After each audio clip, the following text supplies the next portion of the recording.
I had thought, well, it's Poltergeist, you know, it is a sequel, it's a popular franchise. I thought this could be a lot of fun to do this.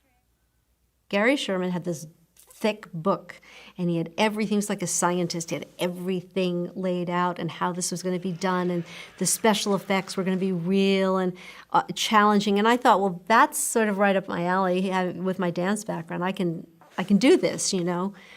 But it was brutal to shoot. It really was difficult.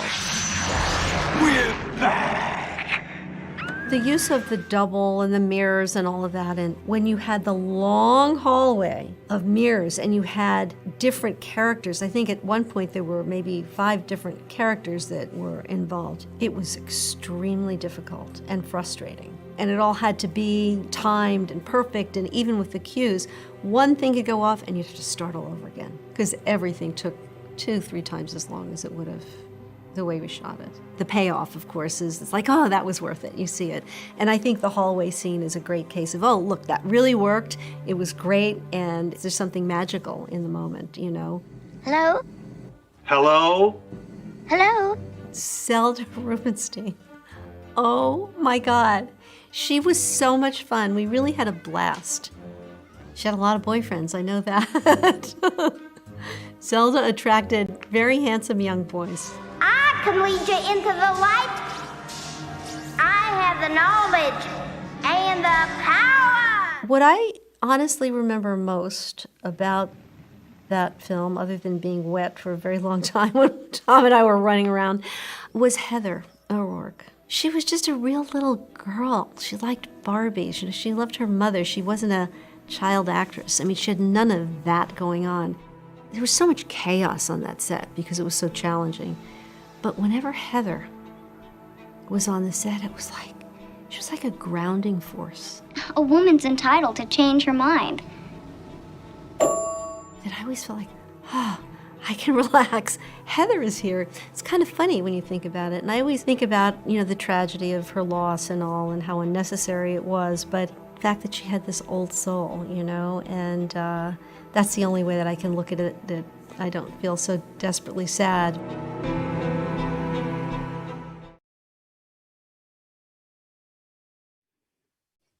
Yeah, it was very sad, tragic that she passed away, but that's a fantastic clip from In Search of Darkness Part 2.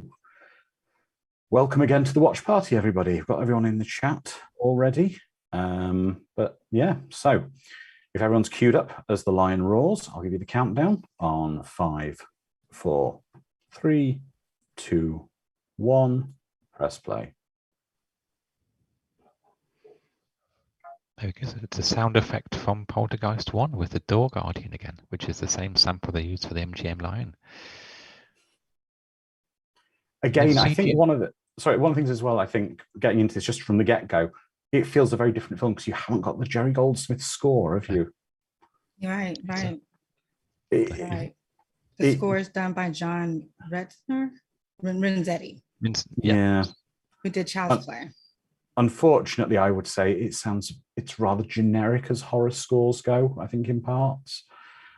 This doesn't feel to me like the other two that feel very much like Amblin films. They have that kind of dreamy quality to parts of them. Yeah, it's got that kind of family, sunny. The best way. This is quite cold. Even the beginning of this is the blue on the black. It's quite vivid, quite stark. There's no sense of colour. There's no sense of family. There's no sense of, you know, the beautiful gardens in the second film where they're picking the roses, and the first one with the sunny, you know, landscapes over California. This isn't that. This is a complete change in tone and feel. It really is. Exactly. I mean, with the first one, you had the safety and the familiarity of these suburbs contrasted with the horror that was going on. Now you have this urban setting, which in itself, it can be a little scary, right? And intimidating. It's removed from people. It's not having this family and friends around you.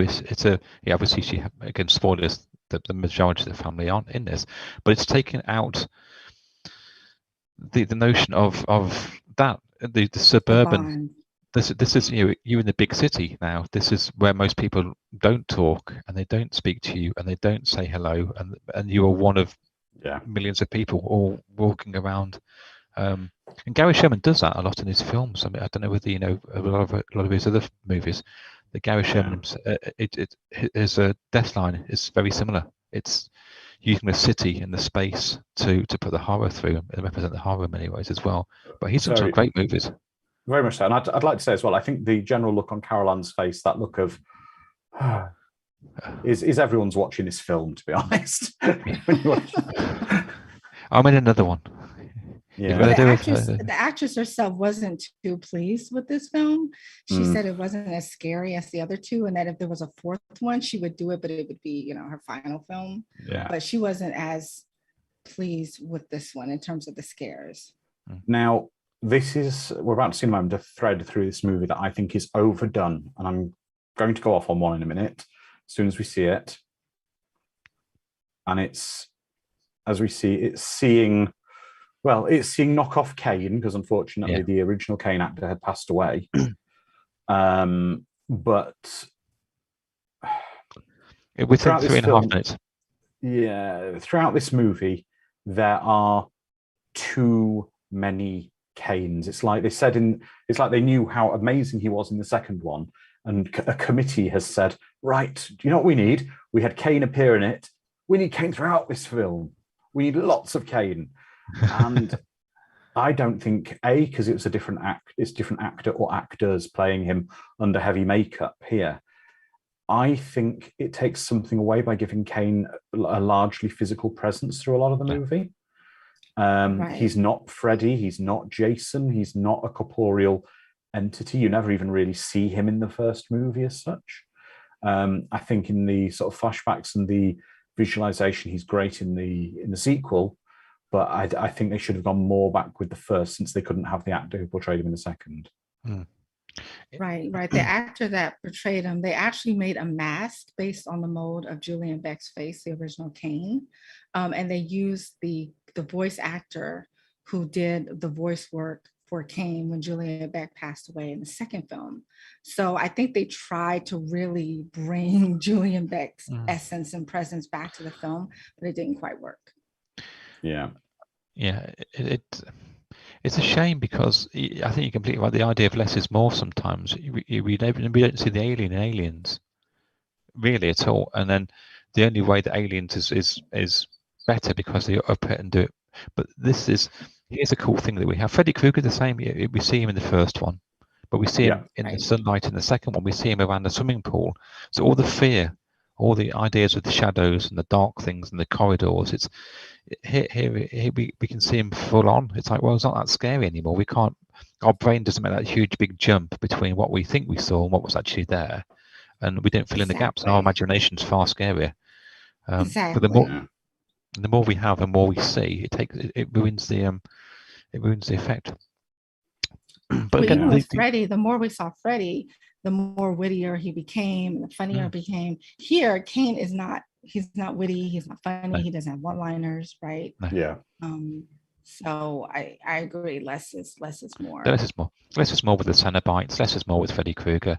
Yeah. These are the things that are that you go, oh, did you see that thing? Didn't see that thing. And same as even with Texas Chainsaw Massacre, we don't see the horror. We do it in the second one. There's loads of horror in the second one.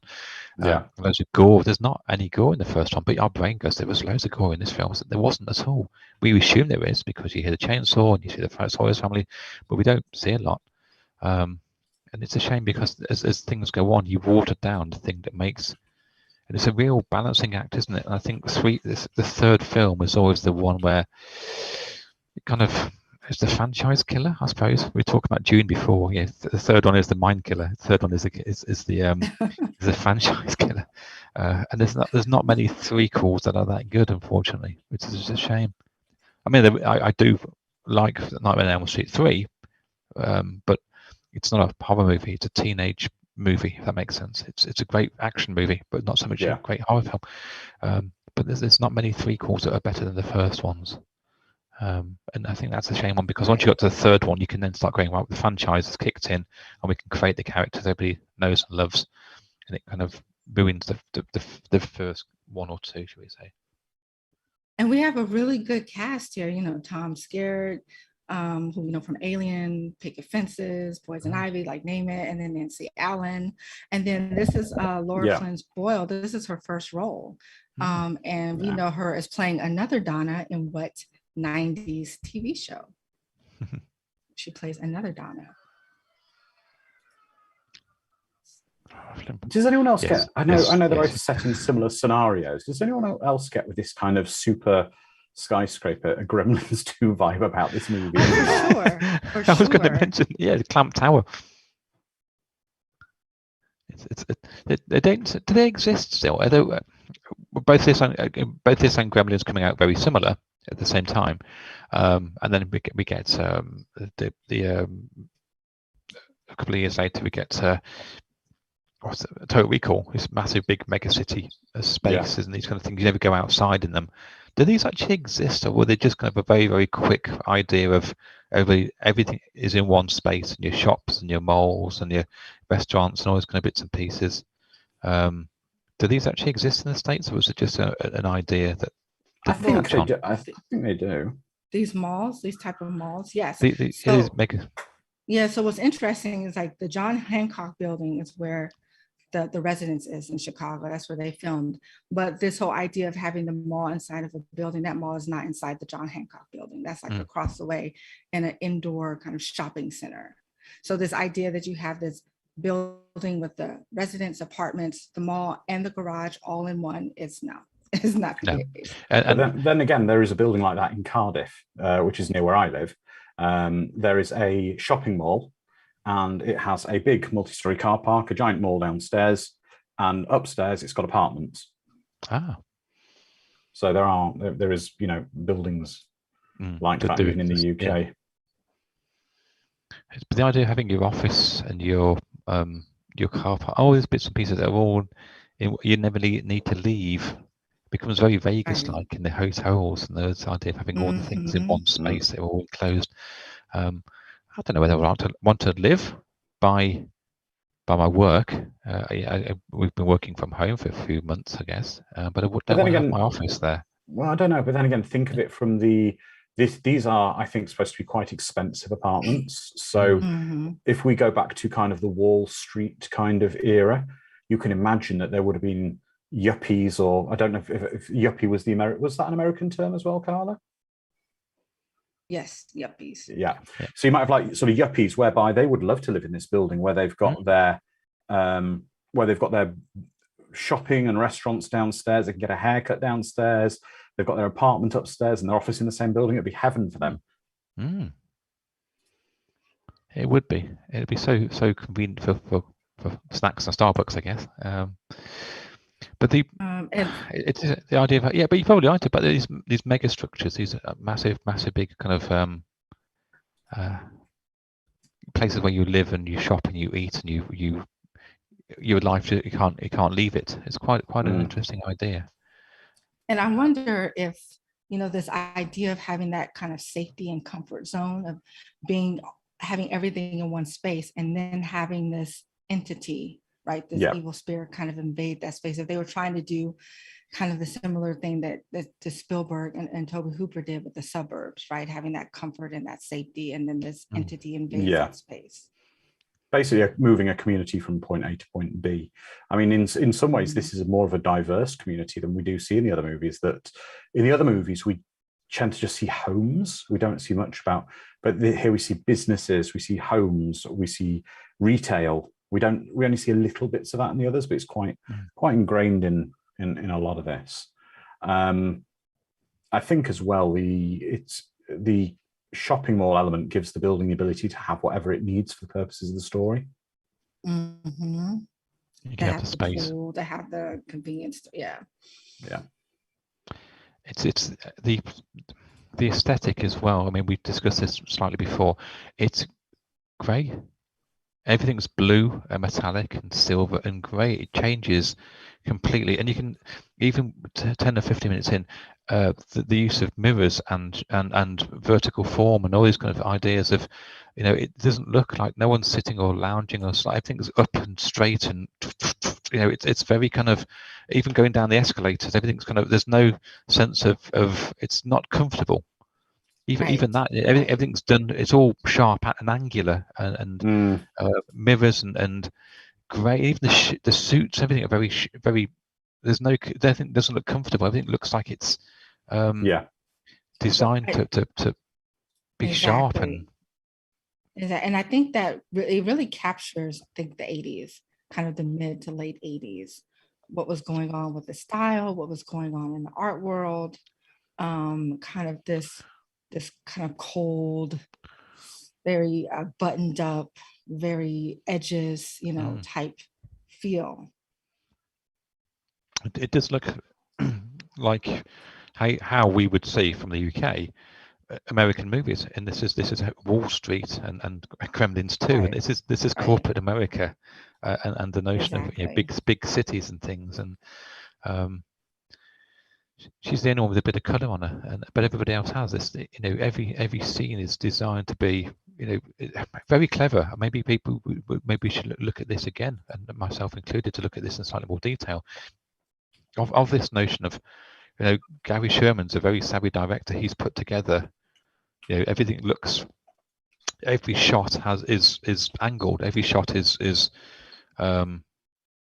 designed to be. Even walking around that, there's no flowers. There's no corners. Everything is just vertical lines and structured in a way that is just.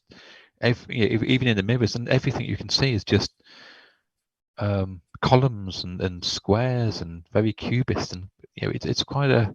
Well, I wouldn't put it past the director. He was Gary Sherman was very thoughtful about this film. I mean, he kind of based the framework for the story on Lewis Carroll's Alice, novel, Alice looking through the looking glass. And also he spent a year kind of storyboarding out the practical effects in this film.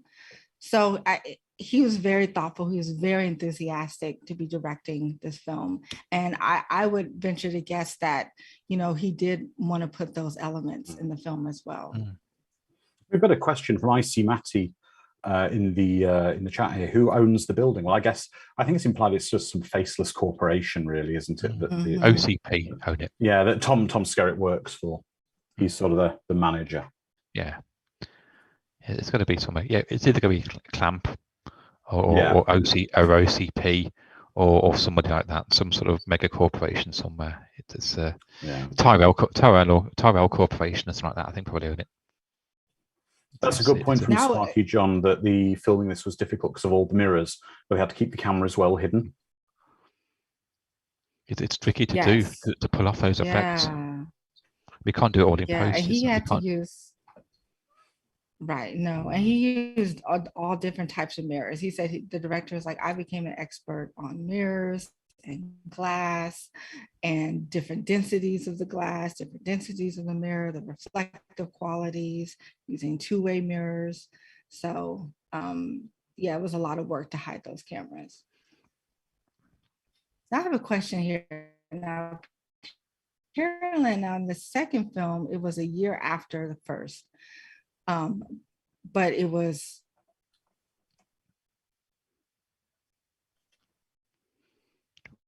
Oh, I'm not sure if Carla's having a little.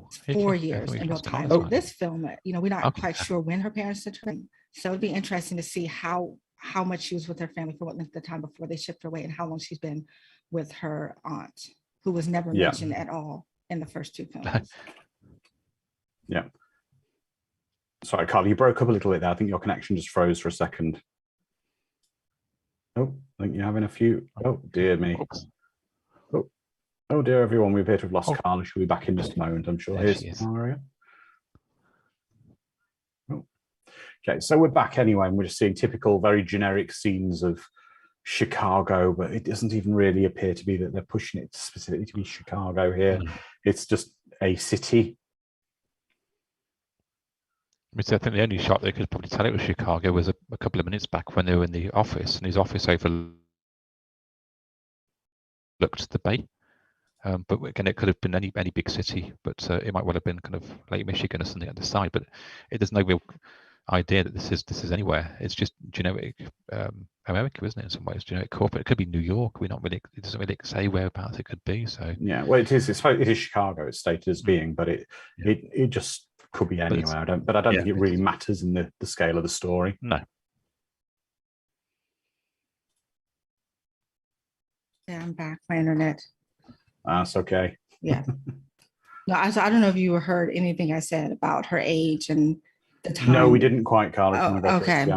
Yeah. No. So in the second film, it was a year after the first, but in real time, it was 4 years. Here, she's around 12 in this movie, and I'm just wondering how long she was with her family after the events of the second film, and how long she's been with this family. Just kind of the time jump.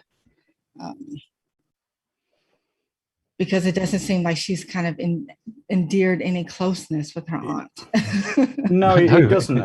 I would say I would have liked to have seen maybe a little more backstory and how long it is between them. Equally, she's changed quite a lot because she was quite kind of hopeful at the end of Poltergeist 2. When they disappear, they all walk out that pit. They give the car to the friendly Native American. And they walk off into the sunset. Something has happened. I think there is a little exposition here, but I'd like some more exposition. And I just want to say for a moment, this lady on screen with the glasses at the moment, string out the coffee mug, looks remarkably like Eddie Izzard. Poltergeist of death. Oh, Poltergeist, please. Oh, thank you. I've got the Death Star. But it does. I was going to say it actually looks like the lady from Martha Pilkey from Goonies. I see Matthew wants to know why they're in a creepy school. But Eddie's aren't it? Yes. Yeah, they're in a creepy school because it's supposed to be a school for gifted children. Right. Xavier's X's place is far nicer. Where's Cyclops and Wolverine? And I'm thinking, if it's a school for gifted children with special abilities, then how come he's so against her and he's so stuck on her, like not having any abilities and, basically bullying and picking on her?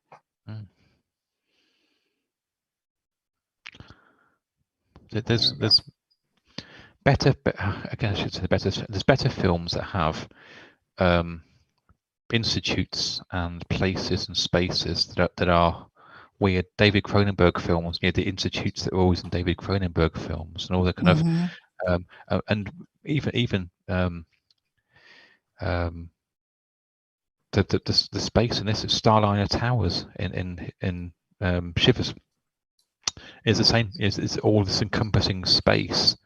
It's all this kind of stay away from the population, lock yourself off in this area.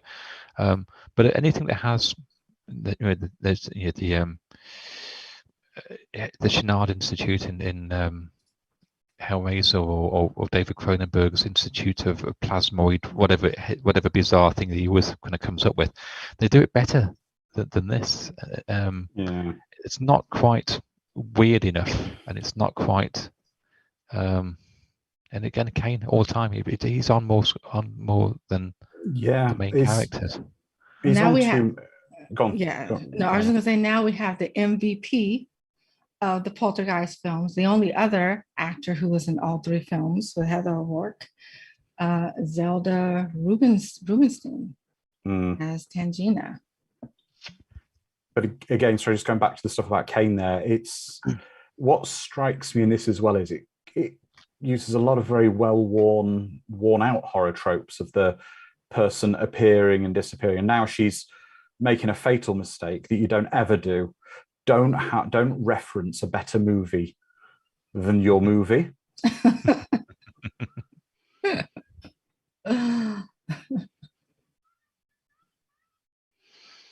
Well, again, this is another, I think, a way to bring people up to speed. Maybe if they possibly didn't see the second film, as a way to kind of recap without having to go into a long narrative or flashback sequences. Well, actually, that's something that I do wonder about. I wonder if they had some kind of a licensing issue or a budgetary problem that they didn't want to use footage from the previous movies. Because in Poltergeist 2, they do use footage from the first Poltergeist movie. Yes. But this movie doesn't feature any flashback footage. So I wonder if there was a production scenario there. I mean, unfortunately, the studio was a lot more involved in this film. They cut the budget from 14 million from the second film to like 9 million for this film. And they had to cut, the director writer had to cut like 17 pages of script. And so they were very heavily involved in this film, in the editing, in the ending. And so, you know, he didn't really have much of a say, unfortunately. No. But Icy Matty says this is no X-Mansion. I'm just thinking of that scene in Deadpool 2 where there's the secret room with all the X-Men hidden in it, and maybe there's some of this mansion. There's a secret room with all her family in it. They just don't open the door. That was, I was not expecting that movie. I just thought we got no budget for this. But I really enjoyed that, and the fact that it took the mickey out of itself a little bit. And the Christmas version of that is fabulous. The X-Men, so Deadpool Christmas special with Fred Savage, and it's just great. Again, it's full of 80s references. I do love it. Re-editing a film without the swear. We've got a question for Sparky John, from Sparky John even here, for everyone. Richard Fye, who plays Dr. Seaton, wrote what 80s serial killer movie?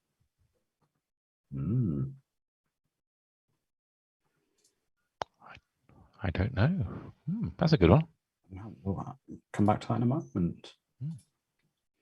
This scene here, it really shows you, if you listen to the music, the score is so synth and it's so shrill. Yeah. That it really bothers me. I was watching it last night. I was like, oh my, where's Jerry Goldsmith? But again, that's something I was saying. I find that I don't even like the soundtrack to this movie particularly.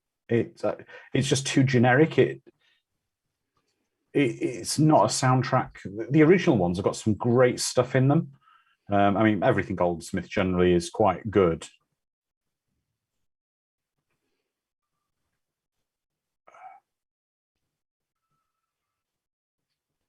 This whole theory about her being able to do mass hypnosis on folks or mass delusions, I was like, dude, your glass broke. Like, I don't know what type of hypnosis that is, to where something physically happens that you didn't do. And I love here how he's like, tells a woman, she made you break the glass. And she's like, I didn't break anything. Thank you. I'm not going to say Eddie Izzard every time she's on screen.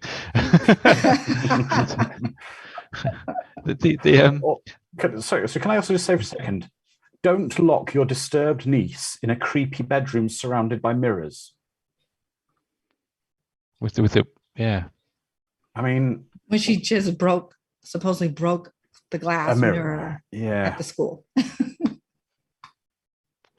Here you go. Here's the space that has no toys in it, or family heirlooms. Well, I think that she is staying in their spare room, which is also his office.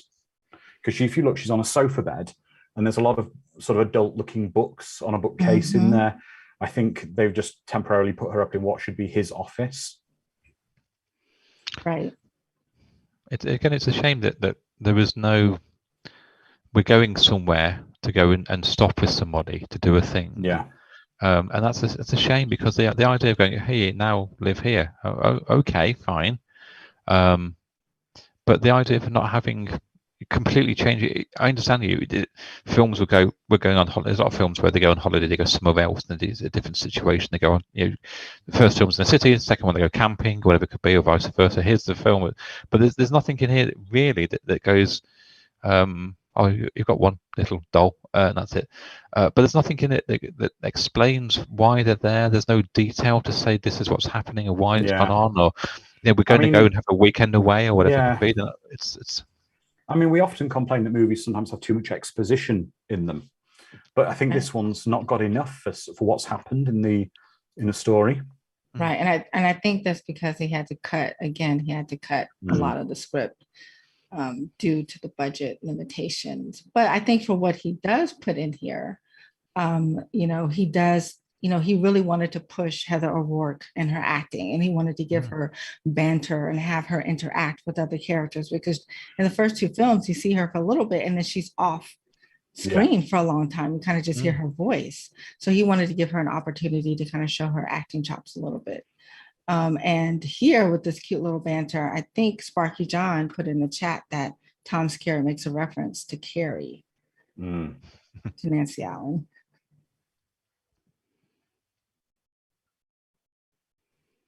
Yeah, Carrie or Houdini or something like that. Right.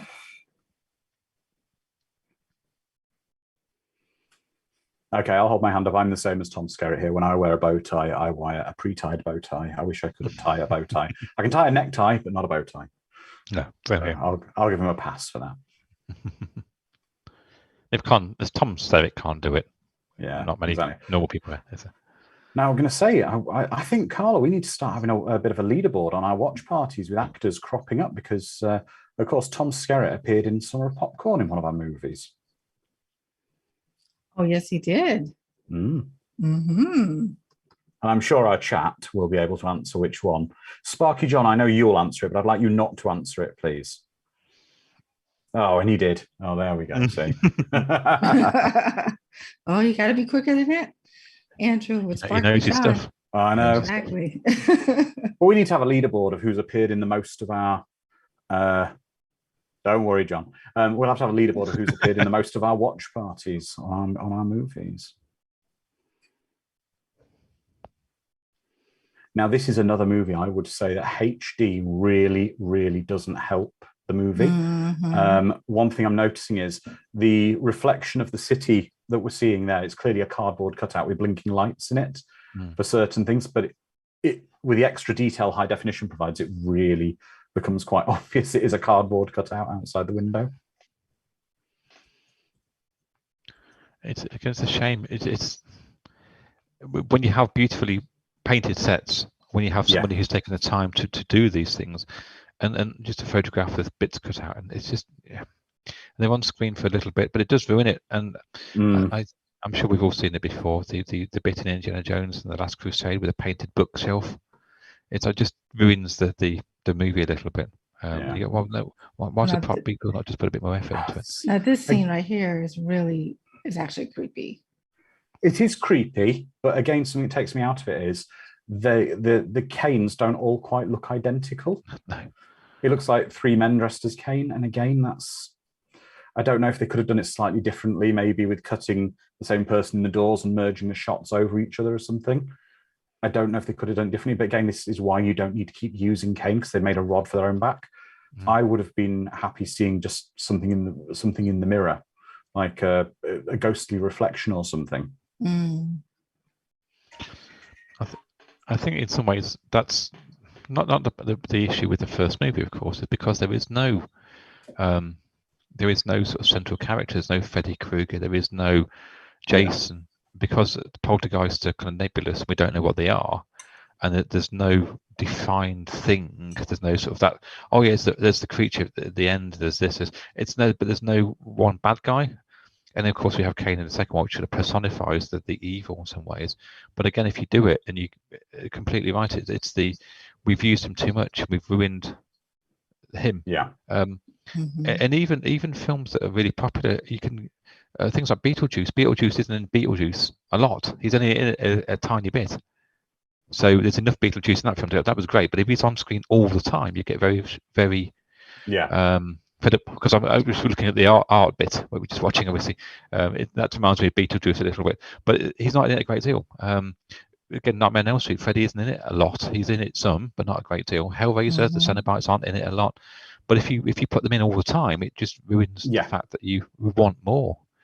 Right. It's like they didn't know how to build the tension in the story without it. because there was no foundation or basis. We didn't have the family bond. We didn't have the safe setting where things kind of started to go a little bit wrong that we were comfortable with. There was really no other way to build that tension but to have him pop up, right? Exactly. Exactly. It would be interesting if maybe they wouldn't do it because of Carol and. Sorry, I don't know if we just missed something there. His cigarette went from unlit to fully lit, just in a quick cut back and forth.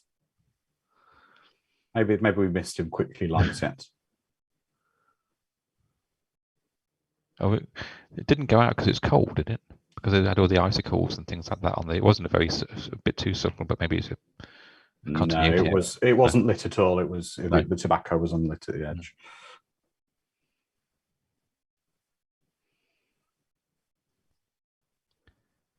Caroline, you don't do yourself any favors, my friend. You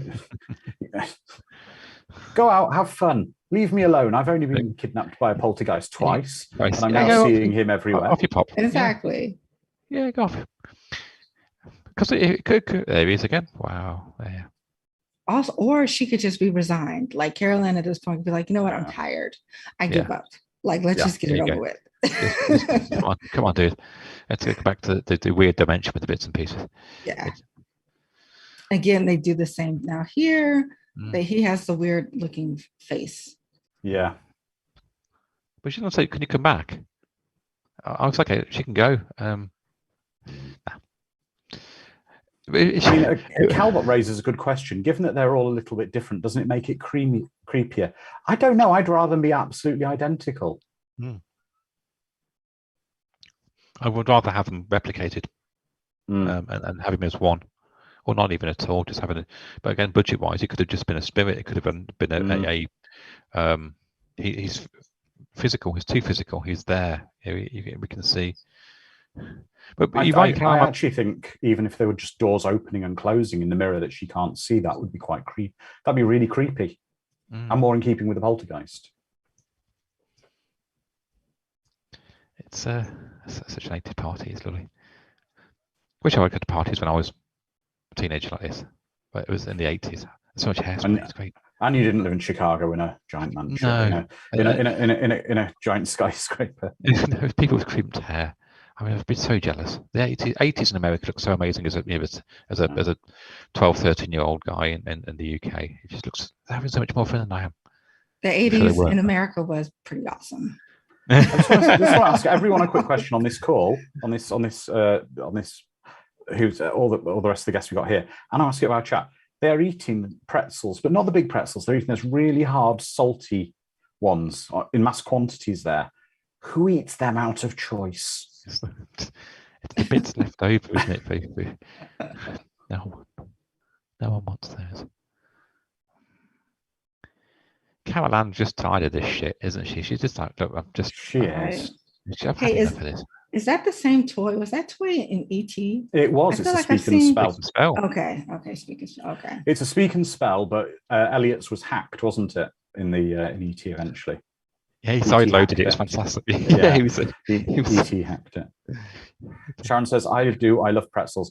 I like the big, thick pretzels with like beer cheese dip, but I don't like I'll eat a small handful of them, but I won't eat many of the little hard, incredibly salty things that are designed to make you buy drinks in bars. No. Yeah, the doughy ones you get from Lidl. The sort of big squishy ones. But that's a clever effect. That is. Yeah. Has he got a backlit pic? Okay, so they're very wealthy. Again, they've put. Oh, that's a creepy effect. Mm-hmm.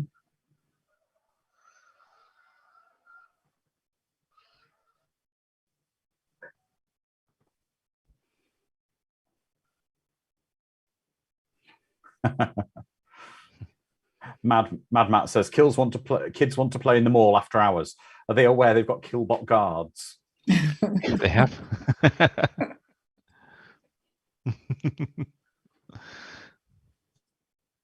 I like that film. It's a great movie. They played it recently in a shopping mall in Telford, yeah, near where I live. It's a great idea. because Telford is a really 80s place. Yes, But I've been to the big Asda in Telford. Never again. But-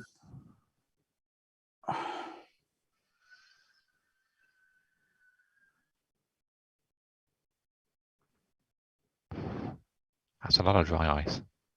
Yeah. There's more dry ice in the Clannad video. That's a lot of dry ice. It would be interesting to see. Maybe they wouldn't do it. Whether they do a Poltergeist now, not the new one, because that's terrible. And again, they did the same with things. What's scary? The clown. Let's put the clown in it all. That was wrong, completely wrong. Yeah. This is whether you have Carol Ann as a mid-40s woman who's been dealing with this stuff for years and years and years, and is now kind of a little bit what Nancy did in 903.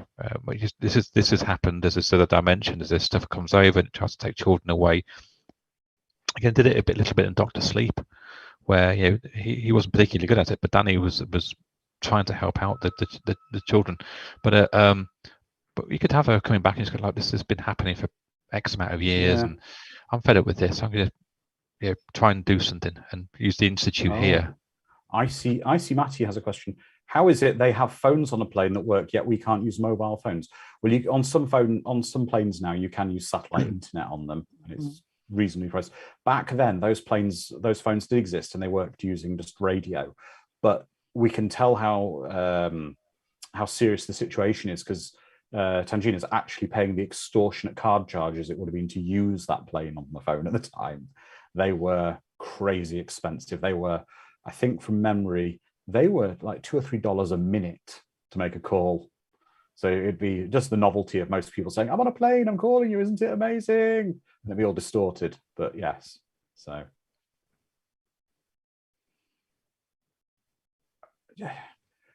he appears near the window, Carol Ann. So you sit next to the window. Next to the window, next to the painting. A giant photograph. I think maybe this is again, the majority of this is in a set, isn't it? It's not. It's all internal. It's not many shots outside. There was slightly in the bit at the beginning, but there's not a lot of this. A lot of it is very set based, and you can kind of tell in some ways that it is. It again changes the idea. Can you go outside? Again, it's the claustrophobia of it a little bit in many ways. It's designed to be internal. There's no greenery, there's no grass, there's no sun. Everything's going to be set at night or inside, and it may well be intentional, but it has a feeling that it's a never-ending nighttime. It's a never-ending kind of, you can't escape from it in some way. Something as well, it's never explained. Sorry, going back to the things that trouble me about this movie, part whatever. Kane has effectively moved to nearly the other side of the country to go after Carol Ann. It was kind of in the other movies, it was to do with the fact of the graveyard being in the town and in the location, etc. I just kind of would like to have more explanation of how he got to the other end of the country after her. Well, the thing is that for Poltergeist, see the difference between, as I explained, Poltergeist and haunting. Hauntings are location based. Poltergeist can be people based. So he followed her. So Kane is now attached to her, especially after the second film where she was on the other side. He had her at some point. So they did have this kind of physical contact on the other side where I'm sure he got a whiff of her essence, right? So now I believe, my theory is that he's attached to her. So she could go to New York, she could go to Mars, like wherever, and he is going to be there. Quite possibly. She should go to about the same time. She could probably go to New York. There's 3 guys that could probably help her out. That's 3 right. PhD guys. Yeah. Hi, we found you. Yeah, great. Okay. And thanks. Cheers. Thanks, guys. We owe you one. I'd love to see that. What to say. Yeah.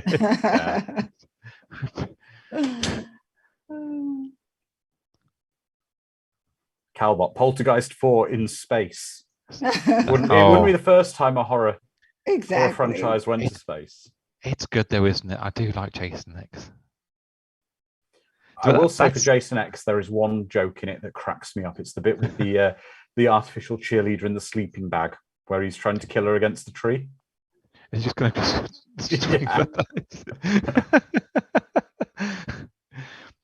That's again coming back to things being in sets. That's so artificial. That film is just obviously it's just done really cheaply, and there's no outside shots. There's very little in the way of set build, and it's just an a backlot somewhere with a very cheap science fiction set. It's a guilty pleasure. I still quite enjoy that. And Icy Matty says, "Have you noticed there's a lot of actors who've been in sci-fi in this movie?" There are. There's at least 3 I can think of.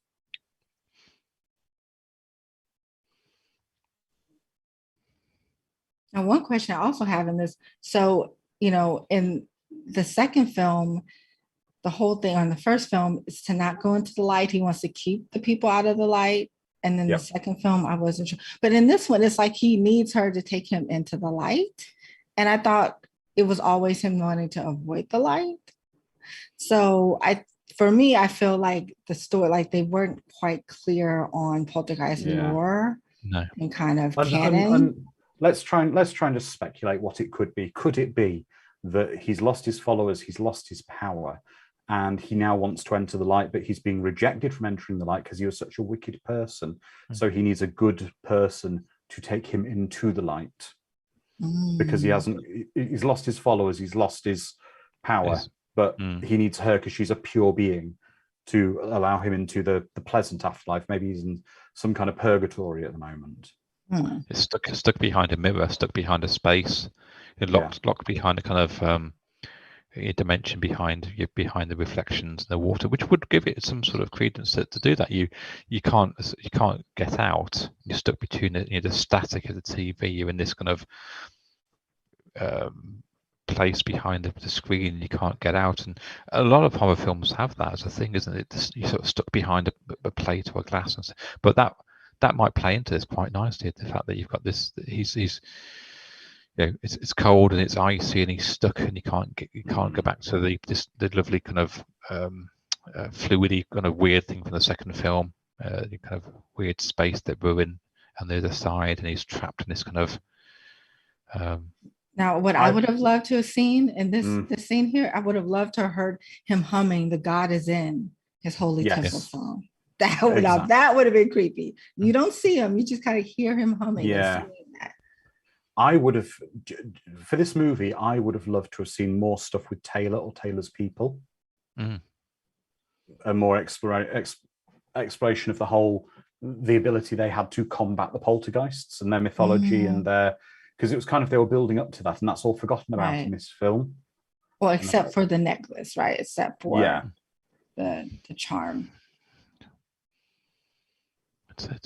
I did like that. I always like that reverse. I do reverse shots of ice and smoke going backwards and things. It always seems to work.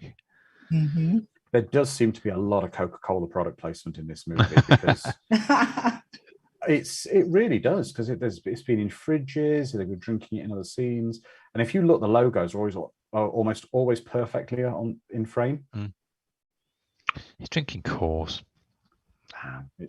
They're also drinking Coke Classic, because this would have been released probably around the time of not long after New Coke. That was not me.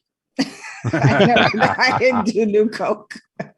No. We were lucky it didn't exist in the UK.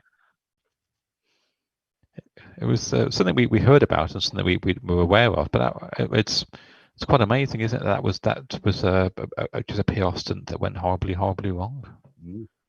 There's the, I don't know if you've ever tried it. We haven't had seem to have it. We had green Coke. Coke was in green bottles and tins about 2 or 3 years. Coke Life, it was flavored with, it had stevia sugar in it. Yeah, so it wasn't quite as little Coke as it wasn't quite as little sugar as Diet Coke or Coke Zero, but it was about 30% less sugar or something. And it tasted strange. And it was an odd flavour. We don't seem to get that anymore. That seems to have just been pulled, I think. 44th swimming pool. If it's the top of Paradise Towers, if anybody gets the Doctor Who reference. I do indeed. Now, this coming up was one of the best special effects sequences in this film. And the fact that they did it all in camera, practical, live on set was very cool. Yeah. No blue screen, no CGI. So there are some. You're right. There are some really good effects. There are some really, really very good practical and optical effects in it. It seems to be, or literally smoke and mirrors, isn't it? In many ways. I also want to say, I think Carol Ann, considering she's supposed to be about 12 in this, she's dressed too young for her age. I don't necessarily. I know maybe they're trying to make her look younger than I think than she is, which, I mean, that's a great effect, but kind of in the onesie with the integrated slippers and whatever, it's maybe not what I mean. My niece is 12. I can guarantee you she wouldn't dress like that now. She wouldn't be seeing it. Listen. When I was like 14, I got a onesie for Christmas. Like I was like, really, what is my aunt doing? What is my aunt thinking? But I'm gonna look, those were the most comfortable pajamas that I ever had.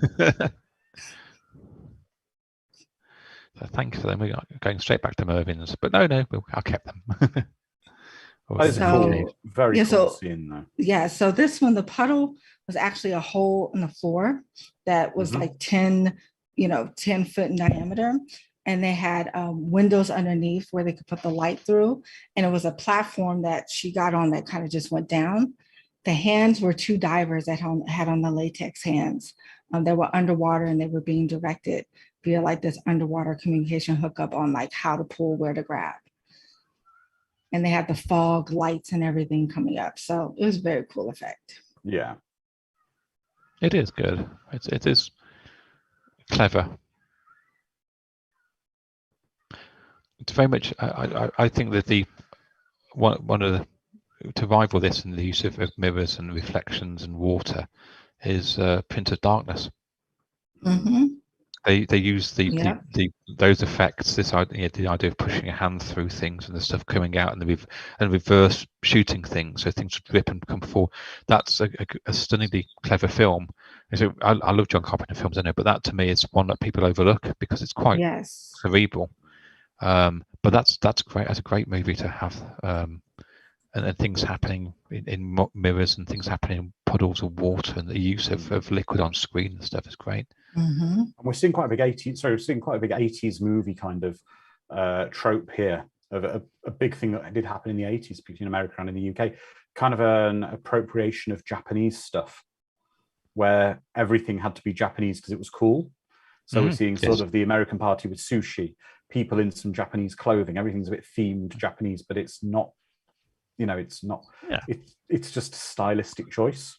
There'd be a mask that somebody will catch their face on it a little bit at some point on a motorbike, and it's the same kind of thing as and that's, we need more samurais and ninjas were big one. I suppose that was a big thing in Japan, was cool and things like this. And if we can put anything that's got a ninja sword in it or a samurai in it, or that's why I like Demons is a great film, because of that. It doesn't need to have samurais and ninjas and people on motorbikes going through with demons in, but it works. And one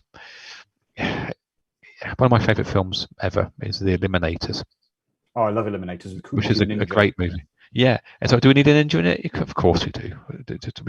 We could all be scientists, and this could be scientists, but we just meet a random ninja three quarters of the way through the film. And an Indiana Jones knockoff.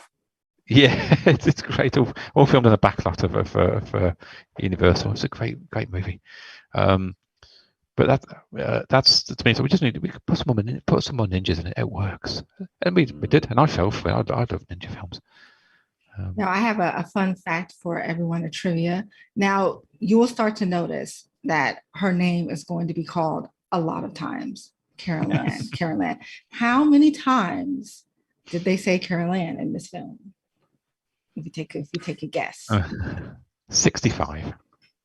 I'm going to say it's in the hundreds.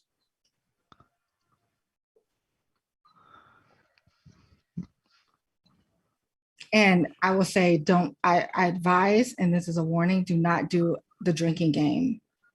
No. with her Okay. name. You will be plastered. Any guesses in the chat? Well, we've had Icy Matty 20, Sharon 87. It's very specific, Sharon. 100 from Onzi. As close? I'm going to go about 150. That's my guess. I'll lock it in at 150. Okay. So if you were on The Price is Right, you would have bid over, Andrew. Okay. It was actually 121 times. Okay. Is the Price is Right still going in the US? Yes. It is. Okay, that's good. That's Mhm. good to know. We don't get it as much over here. We have the UK version.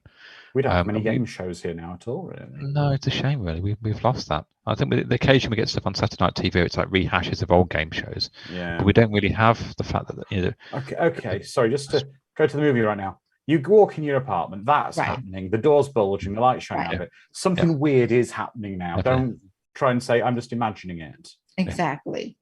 Yeah.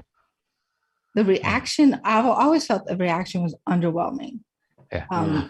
to that whole situation. it's like, yeah, whatever.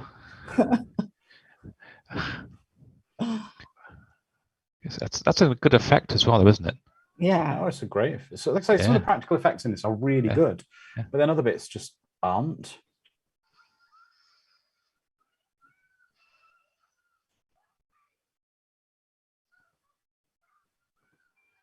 Oh, someone said Zool. Yep.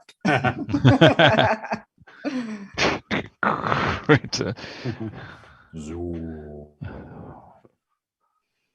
Please be in that new film. Please have some good nods to the original. Come on, There you get go. her out of there. But There we go. I don't know why. I just feel in this film there's not a great deal of peril and there's not much at stake. And I know it sounds strange, but It's a bit easy. I feel more disconnected from this movie than I did the others. Maybe I don't feel as invested in the story. Because in the others, it's not that Carol Ann was what you were necessarily bothered about. It was Carol Ann and her impact on the family. Right. Now Carol Ann has moved to being sort of the central character of this. I'm not as interested in her. But also because you don't have the impact on the family. Yeah. I mean, I feel like the one that only really cares about her is her uncle. He's not even blood uncle. You know? There doesn't seem to be much emotional attachment, and we haven't had the half an hour, 35, 40 minutes worth as the original film has, which is getting to know the family and liking them. They've gone to work, they've gone to an art gallery, they've smoked, and they've not done the smoking weed by themselves and doing the kind of stretching exercises and read Ronald Reagan's books. There's nothing in there that made the characters personable or likable. They're very, again, they're the same as the set. They're very there. They're set dressing, not emotionally connected at all. What See, I that's why also go ahead. Carla, I was going to say, you go first, Carla. Sorry. Oh no, because you're gonna finish his point. So I'll respond to his point. No, my point is, I'm just looking at this here and I'm realizing that something we didn't feel with the other Poltergeist movies here is the pacing of this film is off. I've realized we're only 55 minutes in. It's not, I mean, the other Poltergeist movies, it's a similar length, if not a little shorter, I believe, than some of the other Poltergeist movies. We're 55 minutes in, but it feels like we've been here a long time. Yeah. But we haven't really got anywhere. Right. No. Right. She just was taken. Yeah. I was going to say, if you look at this film as not a Poltergeist sequel, but it's just as a kind of a haunted house or a Poltergeist in an urban setting, right? With these practical effects and this idea that you're trapped in this building, and you don't know your way out, and everyone's kind of going about their lives in this building. No one really knows what's going on, which is funny because when they filmed at the John Hancock building, the people who lived there didn't even know a movie was being filmed there. They were so inconspicuous with everything. So, if you're just kind of looking at it from that perspective, how does it fare as a film? Well, Sharon, one of our community members, just raised a really good point here. It seems like they use this movie to capitalize on the franchise, but I'm just simply not invested in the characters. And Sparky John's just confirmed, not including the cut version of Poltergeist 2, this was the shortest of the 3 films, but it certainly feels like the longest, which I'd agree with. No, right. It was the short. It was. I think the original cut was 80 minutes, and the studio was like, "Well, you just need to throw in some more scenes to pad out the film." 80 minutes. That's quick, isn't it? Imagine you paid a lot of money to go and see. Same price you'd go and pay to see Lord of the Rings. It's an 80-minute movie. They've even got out of the Shire then, have they? To be honest, they've never. But it's I understand if it's an 80-minute movie, it's a Richard Band movie, and it's an Empire film, and it's 83 minutes because they pad out the beginning and the end, and they put the titles on it. We can get up to 85, and we can make it into features. That's no massive issue because you're not paying to go and see it at the cinema.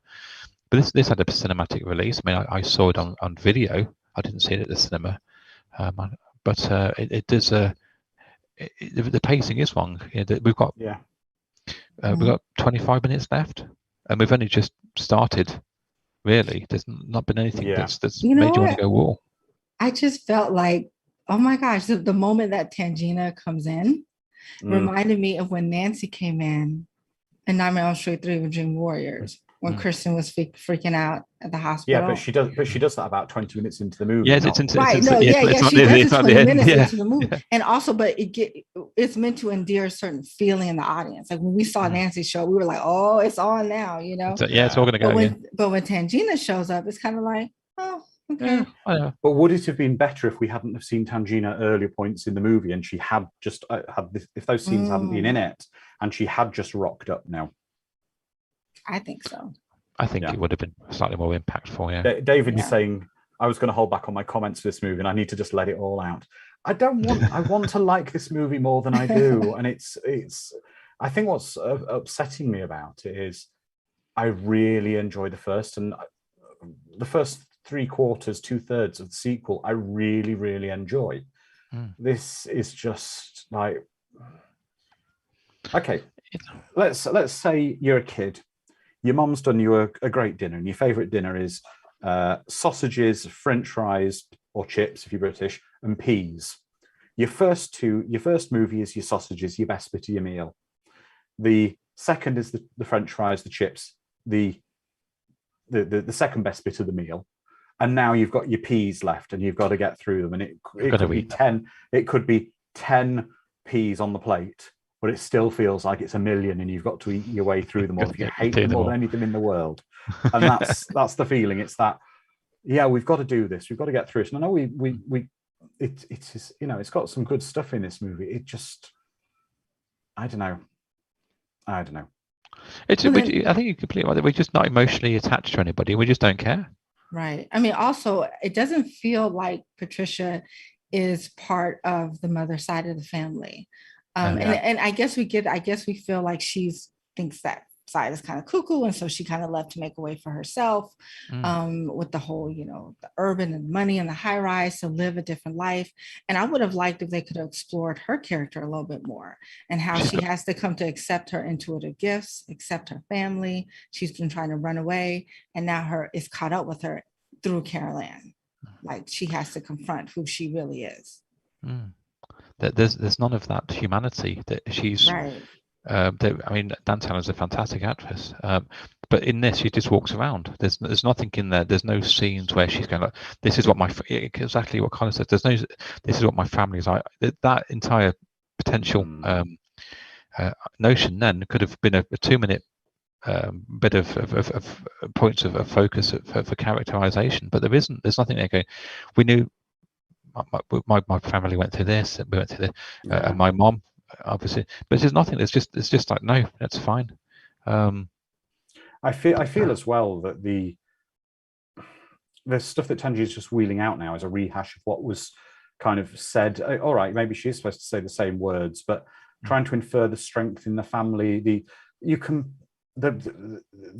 ultimate resolution to these movies is the love and the strength of the family unit, the love you have for one another to stop his hatred, his evil. and you can believe it with the original family in both movies. In this one, you kind of, because you're not invested in them, you don't feel the love with them, you don't see their bond is so great. You just don't feel that they are a unit to kind of take on this, which maybe makes any defeating, any abilities they have, any combating of it seem ultimately quite weak. There's no we haven't had the chance to learn about them. We haven't had the chance to discuss what they do, what they like, what they dislike, and everything's just seemed very surface. Everything's about, she works in an art gallery, he does some business, something somewhere. There's nothing in it that there's been no family time. There's been no dinner table moments. E.T. and Poltergeist. I love those scenes. You know, the Ask Mom scene in Poltergeist, where they're having the breakfast, and in E.T. they're playing Dungeons and Dragons. And they're sitting around and they're chatting over each other. There's nothing like this in this at all, really. I mean, looking at fixing this to strengthen them, I think it's quite a wasted opportunity. The fact they live in an entertainment and a shopping centre that you can put anything in. It could have had a mini golf course in there, an indoor one. It could have had any kind of activity that we could have seen them enjoying, being silly. You know, you could have had a quick little montage of them playing mini golf, going to a movie theatre, going for ice cream afterwards with playful ice cream on the noses or something. And that would have let you believe they had a love and a bond for each other. But see, I don't think that would have been true to the film and to how she ended up there. And I think that was the problem from the start, because that, to me, I wouldn't have believed that. That would have made sense. I would have been like, wait a second, how long has she been with these people? What's going on? Like, she's shipped off from her family. She's in this weird school. She's dealing with who she is. Like, it was set up to be kind of cold and distant, and there's tension to start. I don't know how they would have made that work for me. I don't know. I just don't feel the love between them. Right. But the again, clever use of cameras, clever use of lenses. It feels more like you're saving your work colleagues. Yeah. Which I would not. It's a work to do with people from accounting. You're not you don't hate them. Right. You talk to them, but you're not especially. You know, oh, Carol Ann was kidnapped by the Poltergeist. No, that's terrible. Okay, we'll get a card. Everyone chip in something. We'll get a card. Yeah, we're gonna go. He's going. Yeah. Who's going? In this scene, is this really Carol Ann? Or because the way Tangina is looking at her, the way Carol Ann is ignoring her.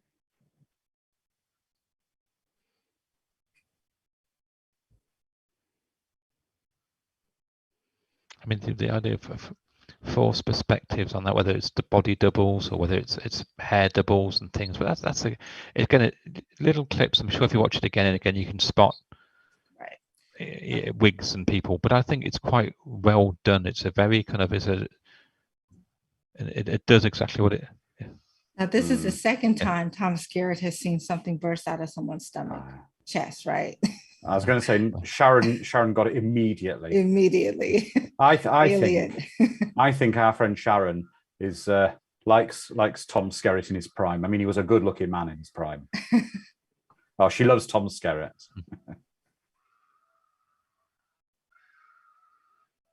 And again, this is kind of similar to the first film, the bathroom tub scene. But there's no. I mean, that it's. But it's no heart. There's no heart to it. She's been to the other side. You're in a place with mirrors with bits of wall paneling in it. You're not in somebody's living room with sofas and chairs, and everything's white and pristine and sterile. Cronenberg, even there's nothing in it that has this kind of sense of family, and everybody's standing up all the time. Everybody's all, there isn't anything that there's no organic nature, there's no sort of natural space or natural environment where people want to be in. And it's very clinical and sterile. And it was to try and copy the rebirth scene from the first one. It didn't quite work. It was too quick. Yeah. It didn't have the same impact as the first one. It didn't have the same kind of emotional resonance at all. And again, as there's no rules. Nightmare on Elm Street, he can attack you in your dreams. We know the rules. We know you don't feed gremlins after midnight. But with this one, do we do the same thing? We have to go across to the sides. Do we not touch the mirrors? Should we stand away from the mirrors? Should what's real? What's the reflections? There's no ground rules, and there's no sort of establishing how things work. Yeah. So this is how it should be. Okay. Don't go into the light. Go into the light. Should we be in the light? Maybe go half into the light and half out of it. Should we go? Look at between our fingers. What should we do? Don't make things vague. We need rules that we can then play about with the rules and change the rules or break the rules or bend the rules to understand how a film works. Mhm. So I'm trying to work out, do they live in an apartment or do they live on a floor and they have a number of offices that they're living in? Because that seems more like a utility corridor with a security camera in it than actually like an apartment. Or whether it's half built. I think that's implied it's half built, but yeah, I don't really know with a lot of it. It's not a home. No. Now this third film is distinct in another way from the other two films, and it's coming up. I don't know if anyone can kind of guess, but in the first two films, as much there was horror and terror and everything, no one died. I mean, the grandmother died from assuming natural causes, right, in the second film, but there's never been any other types of deaths. No. I mean, one of the questions I got is maybe the horror in this. Yes, it's good, but is maybe the gore too much? Because the other movies don't have. I mean, all right, we do have the worm scene and some of the scenes in the other movies, but this one seems to have. They've turned the gore up quite a bit. Right, and they have the first murder of Dr. Seaton. Yeah, the only character in the trilogy to be killed.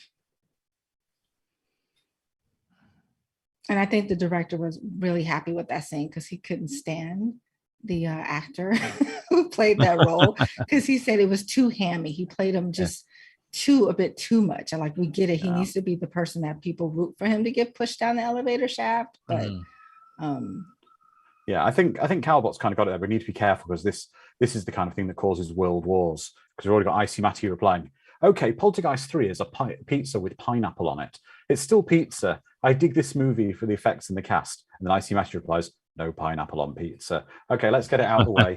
I'll ask it off the chat and of everyone on here. Pineapple on pizza, yes or no? I'm a big no. That would be a no for me. Rob? I like pineapple on pizza. I do. I honestly don't. I like Hawaiian pizza. Let's kick on this call and just. Yeah. I'm a fan. I like it. There's other pizzas available, but I like pineapple pizza. But maybe that's what you grew up with as a kid. So maybe that's what you were. It's probably the first pizza I ever had, really. So. Getting back to the movie, I find this whole scene very strange. Yeah, but so not strange in a way that makes me interested. I know it sounds, you know what I mean. So that's not Kane. Does he have ghouls that he's working with on the other side that are doing these things? Yeah. It's I tell you what. Oh, I will. But if half her faces come off, let's go for it. Yeah, it's okay. May as well. But that's Sparky John just says it's at this point it's like a different movie with the ghosts actually becoming real. It's a totally different movie. It just seems doesn't make any sense. Like, right, where did they come from? Where did they go? Because they don't pop up again. I mean, is he dead? Is she dead? Are they both dead? It goes back to the idea. It's odd. He, they did. How Hangley did. Yeah. Are they alive? Are they dead? Did she push him down the elevator shaft, or was it a ghost that pushed him down the elevator shaft? The rules are just thrown out the window. I was just about to ask, where are the people? But I think this is a newly open building, so maybe it's not fully functional. Well, Spark John's saying it's like it's becoming a different movie here, really. He's saying it's like it's a different movie with ghosts becoming real. But Sharon makes a great point, and I think it's a thread throughout this whole movie. It doesn't use any of its toys it's got in moderation. Sharon says, after a while, the mirror effect loses its scariness. I agree. Mhm. There's too much of it. Yeah. And there's too much cane. There's too much of. I don't know if they had too few toys to play with. So just kept reusing the same. Yeah, just kept reusing the same beats over and over. Yeah, she runs past a lot. She does the bits and pieces, and yeah. I see. Matty says, "Where is the fear in this movie?" No. I could leave the building at any point. I could go down the stairs and escape into a city. Some of the again the fact that even the first film they were closed into the house. Yes, they had other families around them, but it seemed very close. There should be thousands of people in this building. There should be people to go, can you come and help us upstairs? There's a thing happening. Okay, right. The fire service, the police service. There's no sense of we're trapped in the house. Yes, okay. The first film that they can leave, but they don't want to. There's no intention for them to leave because Carol Ann's trapped in the house. So they want to be there to rescue her, but they could just go anywhere. There should be thousands of people knocking about, and they went from their apartment outside their apartment down a service room to then go somewhere else, and they're now in the restaurant, the back of the restaurant. How do they got access to everywhere? They've got a key to get everywhere. Now this here, I'm sorry, Rob, but this scene with the frozen pigs moving, yeah. I know what they were trying to go for, but it didn't creep me out. No. Like I think they wanted to. This now right here, the water coming. Now that's what creeps me out. Now that's clever. That right there is one of my fears. But oddly, the scene with the animals and stuff is, and then it's done better in Sapphire in Steel, which is about 15 years before this, with the things moving about and the animals and things like this, and it just doesn't work. It isn't scary. No. But this effect is the water coming through.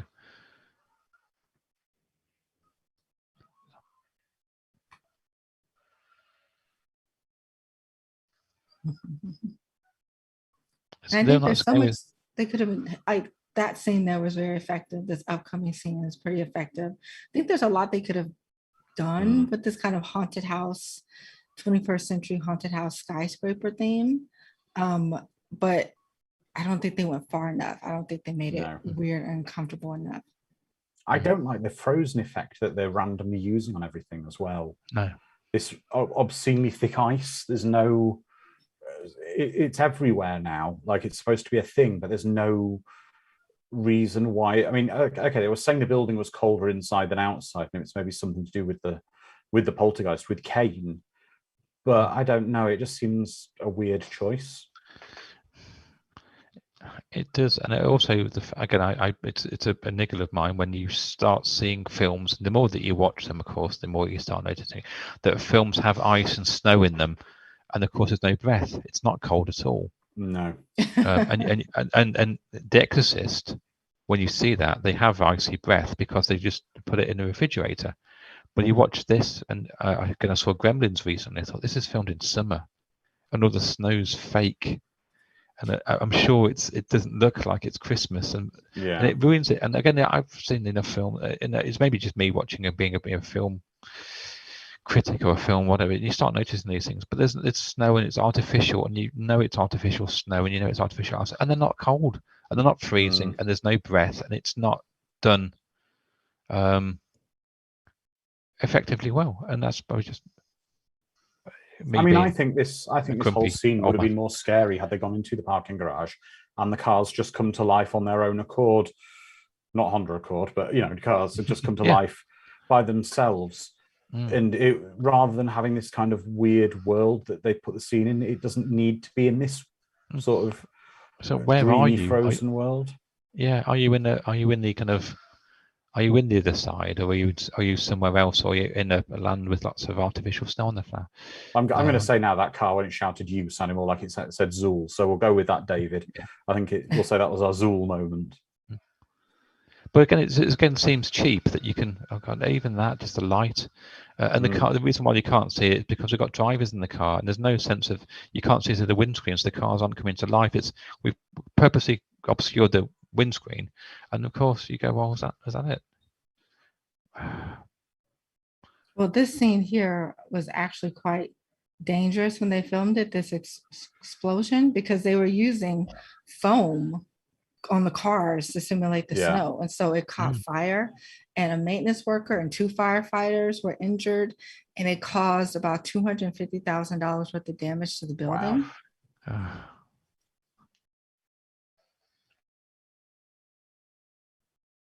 Never play with latex and fire and snow, as we've seen in the thing. Rob Bottin had levels and layers of, and then he set fire to it and all took over his eyebrows out, didn't it? I think. And it was, but that's a film where it's in the snow. It's convincing. Yeah, but I just don't get what's going on here now, because so was that a dream? Did the cars physically move around? And it's not even. But I'm not even really wondering. But why the fires? Why the sprinklers now going off? It's just maybe this is their Bobby moment, right? There's no Bobby in here to distract us from Carol Ann, right? So maybe he's just messing with them so to distract them, so he can buy more time to convince Carol Ann to walk him into the light, possibly. I know it's a stretch. Is the other daughter completely gone? Is she on the other side? Is she, when she came? Yeah, is it explained? Yes, a little bit, but not enough to explain that she's taken as well. But they don't seem to care about her particularly. Or I think the best way to describe this film was incoherent. Especially with this upcoming scene, I'm gonna need you guys to kind of explain to me. I'll try. Yeah, because I was like, I felt like they were trying to do in the first film where she cleaned the house and you think the movie's finished and everyone's like happy, but it's not, it's a trick. And, for them, they think everything is normal now. And so. So they're going around the same bit again and again and again. Yeah, so this scene where her co-worker, the lady is talking to them, I'm like, wait, is this Kane? I'm like, are we getting into Freddy Krueger nightmare dream territory? Because like, I don't mind incoherent films that have no real sort of dreamlike quality to them, phantasm or City of the Living Dead, where it has this kind of dream logic to things. I don't mind that as a thing, because that's, but this has been a film that's established and set and put things together in a certain way, and this doesn't have that in this at all. It's, these are things that have never happened before. Right. So I'm like, so I guess maybe this is real and the friend is just leaving now and they think everything's fine, but is not, or is the friend a part of the illusion? I really don't know. I mean, the chat is saying, we've got Sharon saying, would Kane be welcomed into the light? There should be a guardian at the door. Icy Matty saying, what is reality now? Sparky John saying, now in all honesty, can we really call this a Poltergeist movie? It's not even the same movie now. I'd agree. It just isn't. And Sparky John, my true feelings for this film are I want to really like it because I like the other movies. It is getting me emotive, and I think again, Rob's the same. We get emotive because we really like the first two movies, and Carla loves them. Yes. But this is. And I'm trying to be a defender of this because I do like the actors, and I saw this kind of behind the scenes special, and the director was so giddy. He was like a 5-year-old child on Christmas morning. He was so excited to be doing this film, and I just really feel the studio interfered. And at one point they wanted him to do something, and he was like, no. And they were like, well, we're going to bring someone else in to do it if you don't do it. So he was like forced to do it. Yeah. It's a shame because, again, I like his other movies. I think he's a very sound director. He knows what he wants to do, and he's got some good movies. And again, the studios don't. There's never been a time when the studios come in and made a film better. Right. There's never any point where there's somebody's come out and go, tell you what, a set of people we don't know have challenged the artistic integrity of somebody else to do a thing that we've employed them to do in the first place, and it's now better than it was before. I can't think of any movie that studio interference has ever been better. Yeah. I think the way I'm feeling right now is it's very much like they came up with a load of what would be a cool sequence, what would be a cool effect we could do, but not necessarily in service of the story or it being coherent. Here's some set pieces we think might be cool. We can put them in any order you want to, and it won't make any difference. It's going to be an elevator scene or a car scene with a car, or we do this and we do that, and whether it's played out 5 minutes ago in 10 or 10 minutes in the future, it won't matter. They go through a set of things that. Yeah. I think as the chat have been saying earlier, it very much feels like they wanted to make a Poltergeist movie and not much more than name. Yeah. Right. And I think the studio just wanted a return on their property. I mean, after the second film, the first film made like 120 million, second film made like 4 million at the box office. And for them, that they were like, oh, we're going to slash the budget in half because the second film didn't do as well. And here, just like go forth and make something that we can, and they were in dead set. They're like, we need this, we want this in the theaters by this date. Yeah, and so we got the. Now, I will say this is a fake skeleton. This is not a real skeleton. Yeah. Like the first two films. They learned their lesson, finally. I don't get this, though. Why is he now all... Why is the Doctor all decayed? Are they imagining this? Yeah, he's a... Look, he's only been there for about 10 minutes. I think we just have to all accept that we are in Kane's world. I think we're going to have still to. Makes sense.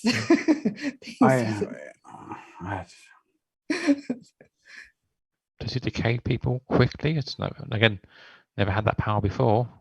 I mean, well, but he's always used skeletons to interfere and to slow he progression has, down. but those skeletons were actually skeletons, not someone who died 5 minutes ago. True. Actually, think how much more scary it would be if he was dead and his corpse suddenly screamed without opening its eyes or something. That would be more genuinely more. Yeah, he's the. We're not going to use you if you said he didn't like the actor.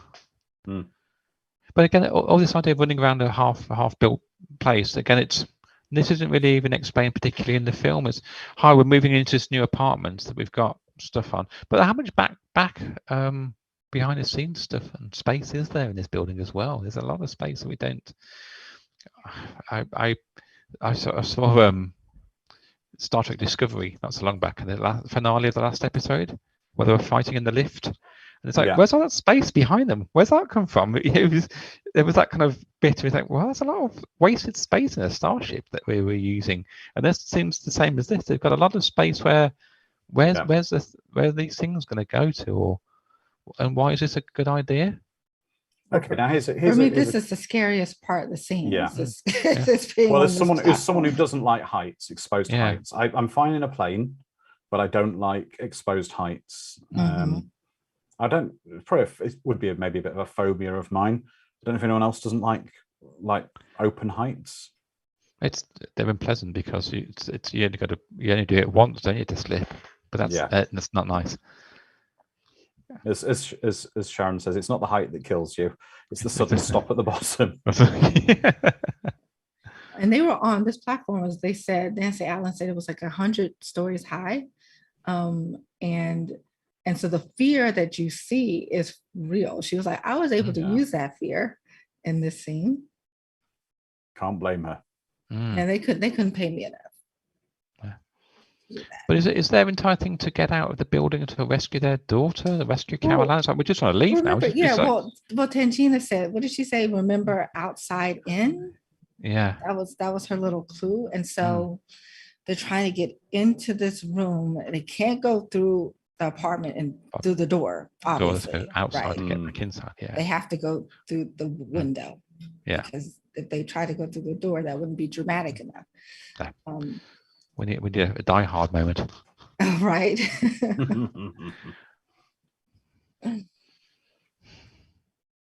But again, is he possessed the entire building or them? Can he possess Caroline and the building at the same time?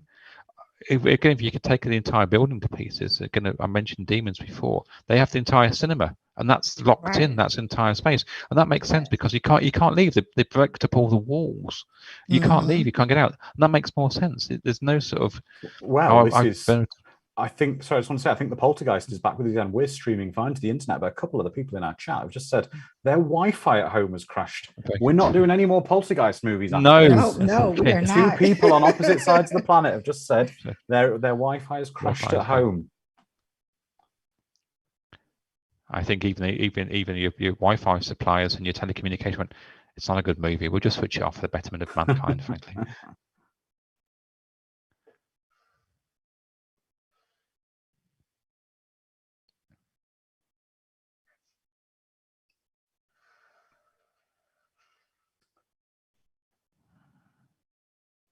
I think, unfortunately, the problem I've got with this scene is I don't, what Carol Ann is saying, all right, this isn't Carol Ann here, but what she's saying here, I don't feel there's enough motivation in it to believe what she'd be saying anyway. There's not been any real elements of Carol Ann going, my parents sent me away because they don't love me. You know, there's no tantrum scenes earlier in the movie. Right. But then I don't believe what the aunt is saying. Because didn't not 10 minutes ago, she was like, let's bounce, let's leave Carol Ann, take your daughter and bounce. Let's go. Yeah. We're out of here. Let's But you're my aunt, I've never met or had any reference to at any other point in any films. How would I not know? You're going to go and live with your aunt and uncle in Bel Air. What? Okay. But it doesn't work, and again we know from all the tropes and every sitcom whenever you have a relative that comes in, it's never been mentioned before. Exactly. Yeah. cousin Vinny, whatever it could be. Are you? I think as well, score. I'm going to go back to the score again. We see more of this overused, everything frozen in thick polystyrene ice. But the score right now is so forgettable.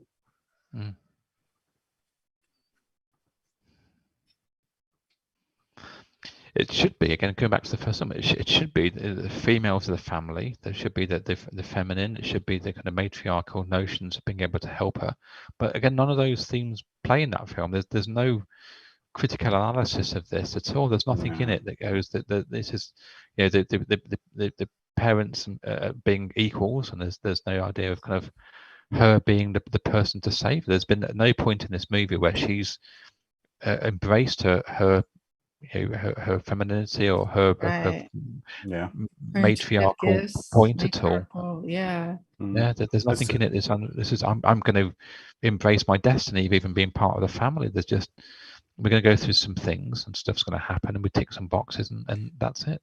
And I dislike that as a I mean, we've got Calbot saying here 90% of the movie's budget went to foam and fog and mirror cleaner. Yeah, probably about right. Now this ending, this is not the original ending. No, I was just going to say, if you look at it now, we are 8 minutes from the actual end of the movie overall, including credits right now. Yeah. And they were going to go back and reshoot the ending, but then sadly Heather O'Rourke passed away before they could, and everyone was so distraught. The director didn't even want to finish the film, and the studio was like, you're finishing this film, either you or somebody else. So he went back and he did the reshoots, but everyone was kind of in a daze and they really weren't focused. They even forgot to invite back one of the actors for the reshoot. So someone's going to be conspicuously missing from the rest of the film. It comes back to the third again, Jurassic Park 3. The ending of that is awful.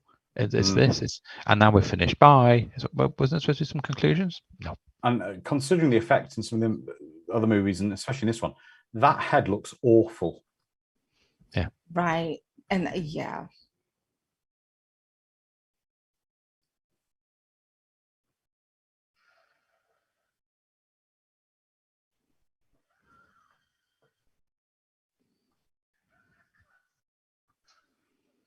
It doesn't even sit well with me showing Kane hitting someone. No, getting involved in a fist fight. It's just no, he doesn't. He's never done that. He doesn't. Again, he wouldn't be too bad as a bad guy looking like that. He looks like, you know, something as another good bad guy, but not Kane.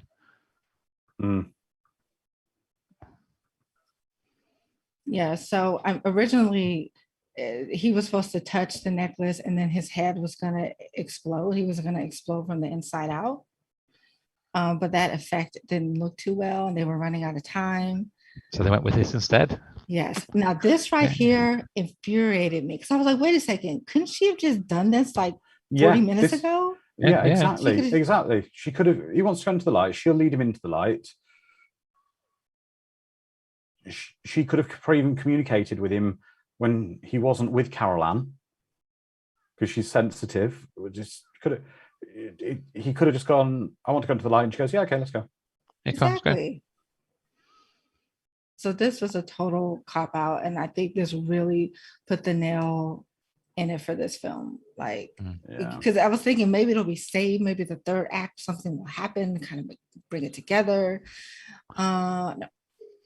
There's no sense of he's done something good to allow him to go back over. He hasn't rescued Carol Ann. He hasn't done anything. He has no. It's just like we haven't done anything. He's not. If you look at it this way, he's won. Yeah. I've done everything I needed to do. Yeah, he's got his way. Yeah. He was not defeated.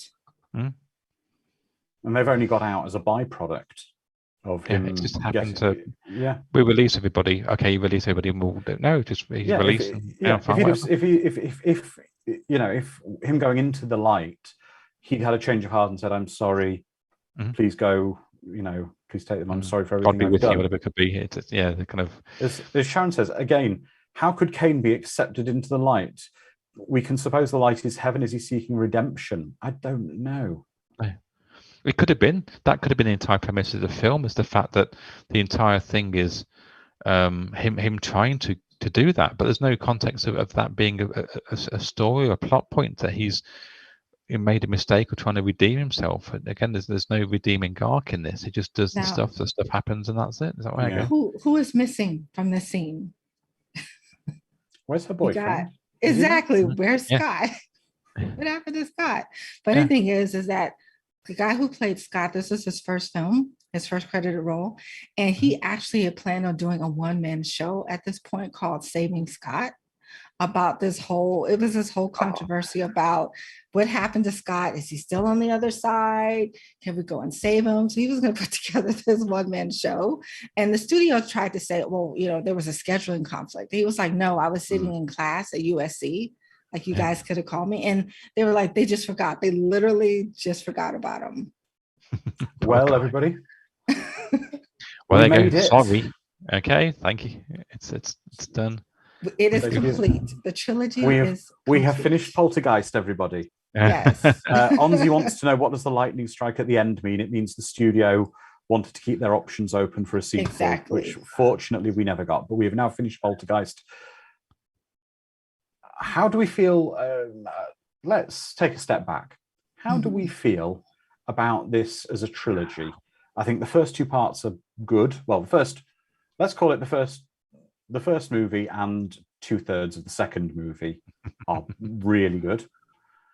It goes a little bit downhill with the last third quarter of the second, but then it just gets so much worse. It really does. David's waiting for my head to explode. Don't worry, David. I've got some good news for you anyway. Yeah. Rob, how do you feel? Exactly the same. It's the trilogy. I mentioned as we discussed, the first film was one of my favourite films of all time. It's a great film. It goes at a pace. We even said in the chat, we're an hour and 10 into it, and we hadn't even noticed at the time ago. We were busy chatting, and it just goes dun dun dun dun. The second film is exactly the same until it gets to the end, and this just seems a cash in. It just seems it's Poltergeist in name only. It's just using the notions and the idea, the mythology that has been created to force it on people a little bit, thinking, oh great, I enjoyed the first two and the second, and this is what ruins franchises. This is what people get quite irate about, is the fact that we want good quality franchised movies, and we're happy to have Yeah. them. And something like Nightmare on Elm Street, by the third, it's great. The third is my opinion, one of the stronger films. Mhm. But it goes downhill. But we know what we're going to get. We're going to get, I can watch 4, 5, whatever. But we know we're going to get comedic kills that are gory, gooey, and splatty.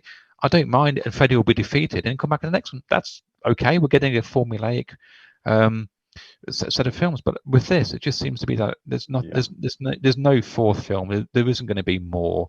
There doesn't need to be more.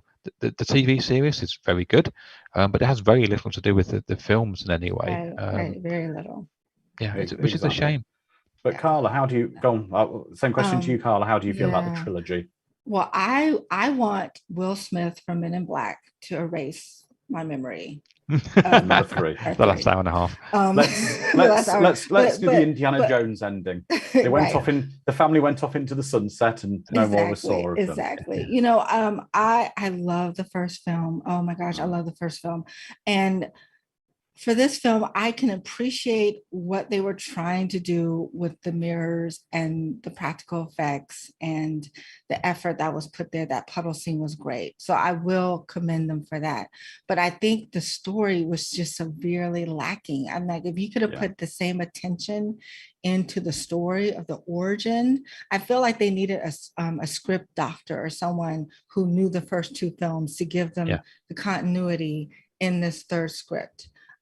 And again, we'll never know because 17 pages of the script were cut by the studio through the budget. So we really will never know what the directors who also co-wrote the film, what his vision really was for this movie. It is because I think it did a disservice to the first film and the second film. And I think if those films weren't as strong, this would leave a bad taste in your mouth for all 3. But those films are so strong that even though this does a disservice, I don't think it taints it in a way that I only have good thoughts and memories of the Poltergeist. Yeah, exactly. Series, you can imagine the Poltergeist series to be 2 films and not worry about there being a third. Yeah. Right. But thanks to everyone for joining us. It's a pleasure. That's why there's only 3 Indiana Jones films. Exactly. 3 Indiana Jones films, 1 Matrix movie. But thanks to the audience for joining us. You've been absolutely brilliant. I may ask Carla that question in private later from our moderators. I don't know if we'll get a public answer for that. And I just want to say to everyone, we will be back next week with sci-fi, and we are covering a hugely requested film, isn't it, Carla, this one? Yes. We are doing The Ice Pirates. Yes. Space herpes and all. It's going to be so much fun. And then we are back the week after with horror. And I've got a fun horror movie for us. If I said to everyone, Sean Cunningham and Fred Decker, we are watching House from 1986, which is so much fun. Yes. Bring on Bing Bed. Let's do it. So we will be back then. Everyone stay safe. Have a wonderful week. We'll be with you in a week for sci-fi. And I just want to say thank you, Rob. It's been Rob, such a pleasure having you. I'm so happy thank you so much for inviting on me. Facebook, and it's just been really, really great. And I look forward to reading your book. Definitely let us know when it's going to be available in the States. Thank you. That's lovely, and I appreciate the coming on. It's been absolutely fun, and it's a blast to go through and talk to people who are as fans of the movie as I am, and the fact that I found a new avenue to talk to people and watch amazing films. We did Battle Beyond the Stars last week, and I was just watching it. I love that movie, so thank you, and I will be lurking in the background again. So thank you. We'll have you on. We'll have you on as a guest again at some point, Rob. But definitely. Everyone, stay safe. We'll see you in a week, and then we'll see you in 2 weeks as well. Every week we're here. Subscribe to the channel if you haven't. I think probably everyone has by now, but get the word out. Hang with us every Sunday night. Have a great night. So everyone, stay safe and good night. Thanks, guys. Thank you. Bye.